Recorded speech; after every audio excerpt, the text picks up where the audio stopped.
regulation is the ability to compensate for external and internal stressors. And that's really what our life is about. You know, our autonomic nervous system, which is the sympathetic, right? Fight, flight, and the parasympathetic, which is digest, rest. What's your background? What do you do? Right now, that's job in an office, catering call. Okay, so if I say anything that like doesn't make sense, just stop me. No, I understand. Okay. I'm an enthusiast, so I read a lot and I listen to a lot. And Enthusiast. Awesome. I love that Everything. word enthusiast rather than But fanatic. the more you Actually, I know, might the steal more that. you feel you don't know anything. Like, Well, that's true. The farther down the rabbit hole you go, the more you realize you don't know. But here's what you do know. Here's what you can know from this point forward. Your body is an ecosystem that's constantly moving and changing, that's always working to survive no matter what the conditions are that are around it. Okay?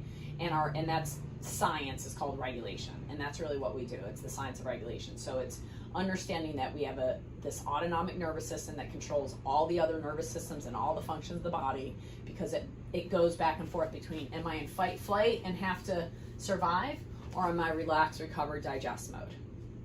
And it's the dance that we look at when we muscle test, when we test our heart rate variability, when we do additional tests like contact regulation thermography, when Ian uses his IMATE, his immune modulation allergy elimination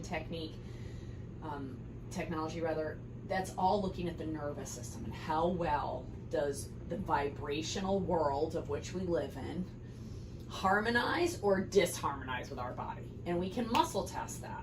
The muscle test is not unique to us. It's just a skill that we've learned, okay? But it's important for you to understand what you're doing with a muscle test. So I'm going to go through some basics, okay?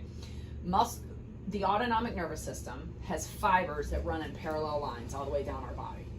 They're in parallel lines except over our belly button, our hands, our ears, our mouth, our nose, and any other openings that we might have in our body, okay? They're in a circular pattern. And so if you take like two magnets of the same polarity and you put them together, what's going to happen?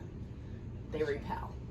So what I can do is take my autonomic nervous system fibers, stretch them a little bit by extending my fascia on my hand, and then apply them to any of yours, and your body, it looks like a challenge. Can you even feel that energy coming across your body? So some people it's okay.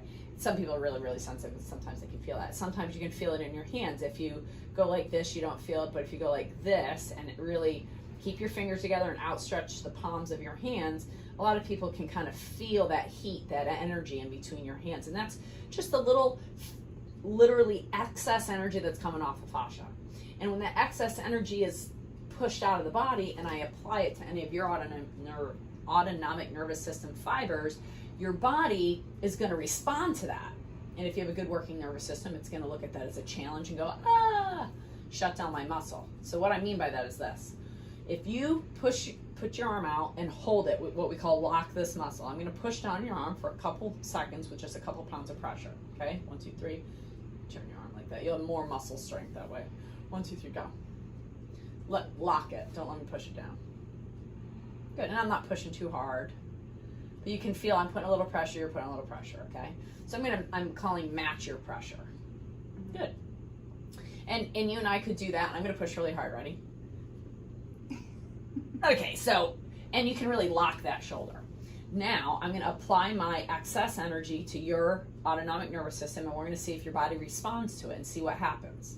There should always be a response. And what happens? Gets weaker. You couldn't lock it, right? It's not a strength test, but it's a lock, and then just the inability to lock. Like, you still have the strength, but it's just, I can't lock.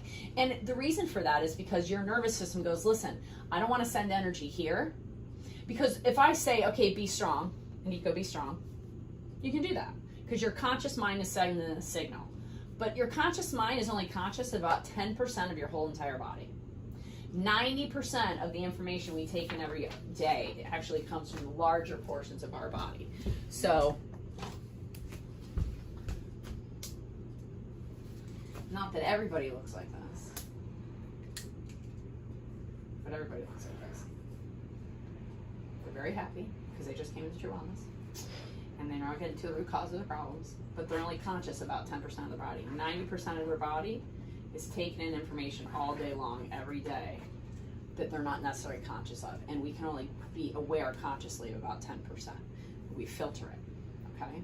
But this body is taking in all the time. Did you ever walk into a room with 100 people in it and just gravitate like, oh, I want to go meet that person, or I want to stay away from that person? Have you ever had that experience? Pretty sure. Yeah, and we just feel that, right? And it's our nervous system and their nervous system. It's been measured now in modern science that we have about a 2.5 to 3 foot energy field around us. Okay, sometimes it can be a little bit larger than that if you work to expand it. But most of us have about a 2.5 to 3 foot energy field around us that can be measured. Well, that's really what we're tapping into testing, is this nervous system's responding to us challenging it. And your body goes, listen, I don't need this arm for my survival. I'm under stress. Send all my energy to my vital organs and cut this arm off. I don't need my arms, my legs. And we can use any muscle. We typically use the shoulder muscle because it's easy to access. And if somebody was like a big, strong man and they had big arms and they think it's a strength test, I could just put their arm down like that, so their thumb's pointing down a little bit, which isolates the tiny little deltoid muscle. Now feel the lock and the inability to lock. You got nothing. Like there's tiny little muscle, there's no even like fight anymore.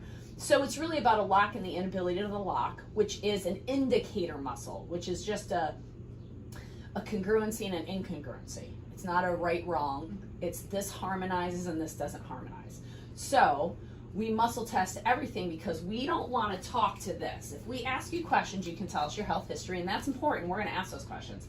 But what's more important is what is the information the body can tell us, because this knows everything, and this is where all the healing forces of the body are. Okay?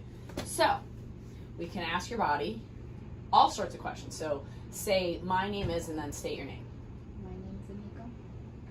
Good. Say, my name is Kelly. Your name is No, Kelly. say, you say, my name is Kelly, like as though it's a Okay. true statement. Okay. You say it. My name is Kelly. And your body goes, that's just not congruent. Say, my name is Nico. My name is Nico. And so if you left this room today and said, I'm going to call myself Kelly, I'm going to sign my name is Kelly, at some point in the future, whether that's 3 months or 3 years from now, your body's going to be congruent with Kelly because you've represented yourself at Kelly. Perhaps even on your birth certificate, your name is Kelly Nico, but you've only gone by Nico. So your body is like, I don't harmonize with Kelly.